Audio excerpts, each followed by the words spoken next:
आप इस वीडियो को देखिए। 22 फरवरी 2022 को एम्स्टर्डम के एक सिविलियन ने इस वीडियो को रिकॉर्ड किया।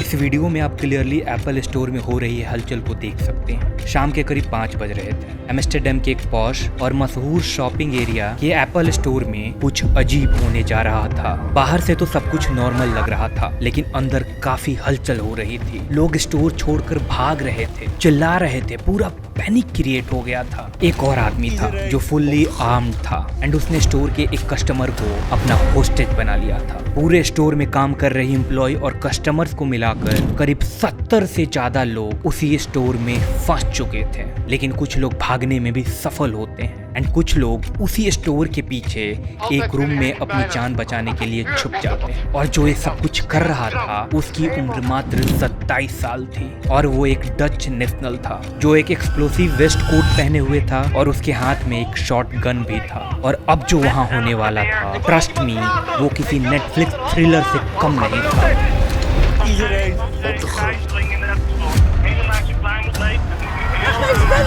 और इस हॉरिफाइंग इवेंट की क्लाइमेक्स ऐसी थी जिसमें डच पुलिस ने एक मास्टरमाइंड प्लान के साथ इसको एग्जीक्यूट किया था। लेकिन सबसे हैरान करने वाली बात ये थी कि अभी तक किसी को इस हॉस्टेज सिचुएशन के मोटिव के बारे में नहीं पता था। कौन है, करता क्या है, कुछ भी नहीं। और सबसे इम्पोर्टेंट क्वेश्चन, वो आखिर चाहता क्या था। चलो जानते हैं इस केस को।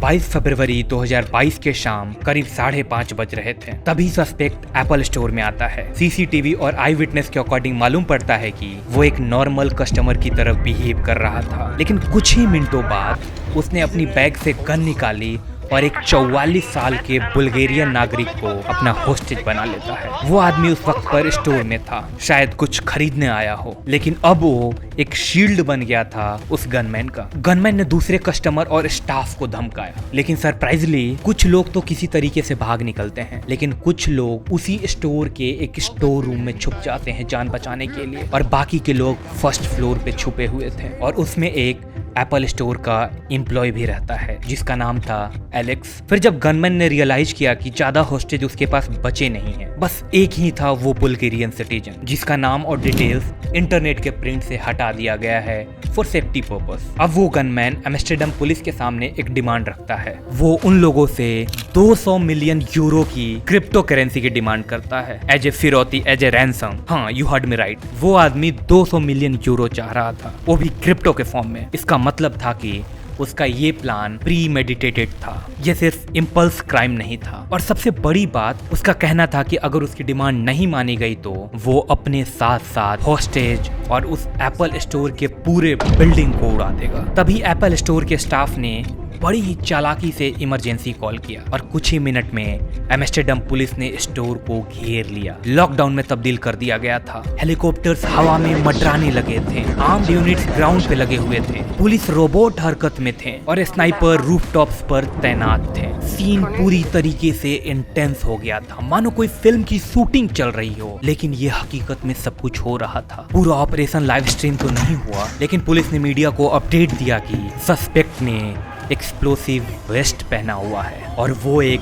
डेडमैन स्विच के साथ अपने आप को थ्रेटन कर रहा था। मतलब अगर उस पर फायर किया गया तो वो खुद को और इस पूरे बिल्डिंग को उड़ा देगा। पूरा बिल्डिंग ब्लास्ट हो सकता है और मलबे में तब्दील हो सकता है। इतना ही नहीं, सस्पेक्ट कॉन्टिन्यूअसली अथॉरिटीज से नेगोशिएट भी कर रहा था। उसने बोला कि अगर रैंसम मतलब फिरौती नहीं दिया गया तो वो सारे लोगों और बिल्डिंग को भी उड़ा देगा। पर ये सब बातें सिर्फ एक डिस्ट्रैक्शन थी, रियल प्लान कुछ और ही था, लाइक टोटली डिफरेंट। आगे बताता हूँ। इन्वेस्टिगेटर्स ने बाद में बताया कि सस्पेक्ट का नाम अब्दुल रहमान अकड़ था और उसका पहले भी क्रिमिनल रिकॉर्ड था। उसने कुछ साल पहले ही एक आर्म्ड रॉबरी में पार्टिसिपेट किया था, लेकिन इस बार उसका प्लान था क्रिप्टो में रैंसम लेना ताकि उसे कोई ट्रैक ना कर सके और वो अपने डेट्स को आसानी से क्लियर कर सके और अपने लाइफ को रीसेट कर सके। पर उसका ये तरीका बिल्कुल टेररिस्ट जैसा था, like real terrorist, like a human bomb. Abdul का बचपन भी कुछ खास नहीं था। उसका बचपन का कुछ हिस्सा सीरिया में बीता था। अब्दुल ने पूरे स्टोर में एक्सप्लोसिव रखने का ब्लफ भी खेलता है और कॉन्टिन्यूअसली होस्टेज को शील्ड की तरह इस्तेमाल कर रहा था। और हर बार जब पुलिस उसके पास अप्रोच करती थी तो वो होस्टेज को सामने खड़ा कर देता था। पुलिस चाहती थी कि इसको पीसफुली डील किया जाए, इसे पीसफुली सॉल्व किया जाए बिना किसी को हानि पहुंचाए, लेकिन ही वॉज नॉट रेडी। अब रात के करीब 10 बज चुके थे।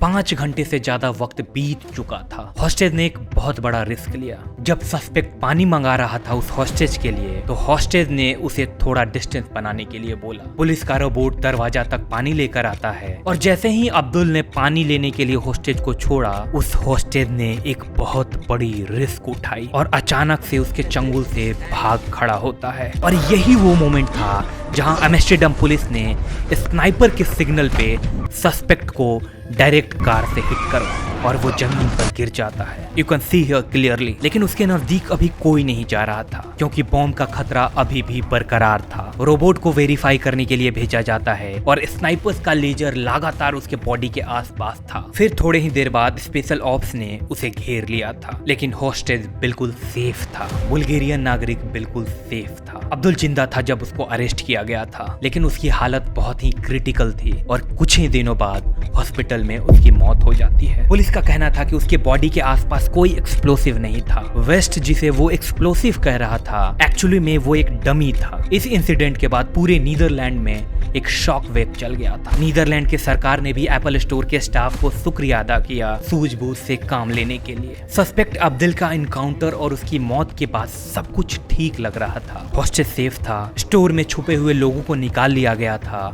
और एम्स्टर्डम पुलिस की टैक्टिकल ब्रिलियंस की तारीफ हो रही थी। लेकिन सब कुछ सिर्फ सरफेस पे नॉर्मल था। अंदर से ये इंसिडेंट हर किसी के लिए साइकोलॉजिकल ट्रॉमा बन चुका था। हाल ही में नेटफ्लिक्स ने इस पर एक फिल्म भी बनाई है, आई हॉस्टेज। अब्दुल ने अपने प्लान में कुछ टेक्नोलॉजी का भी इस्तेमाल किया था। वो गोप्रो को एज ए बॉडी कैम इस्तेमाल कर रहा था और इस पूरे इंसिडेंट के लिए टेलीग्राम, वीपीएन और डार्क वेब का इस्तेमाल किया था रिसर्च और जानकारी इकट्ठा करने के लिए। अब्दुल के फैमिली ने एक स्टेटमेंट में बोला कि अब्दुल मेंटली अनस्टेबल था। उसका हिस्ट्री था एंजाइटी और डिल्यूजनल बिहेवियर का। लेकिन पुलिस इन्वेस्टिगेशन रिपोर्ट ने बताया कि उसने इस चीज की प्लानिंग में कोई कसर नहीं छोड़ी थी। उसने हॉस्टेज सिचुएशन के ट्यूटोरियल देखे थे, गूगल मैप पे एप्पल स्टोर का लेआउट को स्टडी किया था और उसने फेक एक्सप्लोसिव जैकेट तक बना ली थी। एक फॉरेंसिक साइकोलॉजिस्ट ने डॉक्यूमेंट्री में बोला कि Abdul was not insane, he was angry, isolated and revengeful. उसने दुनिया को पनिश करने का प्लान बनाया, लेकिन एक इनोसेंट बुल्गेरियन टूरिस्ट इसके बीच में फंस गया। हॉस्टेज जिसकी आइडेंटिटी प्रोटेक्ट की गई थी, उसने कुछ महीने बाद बुल्गेरिया वापस जाके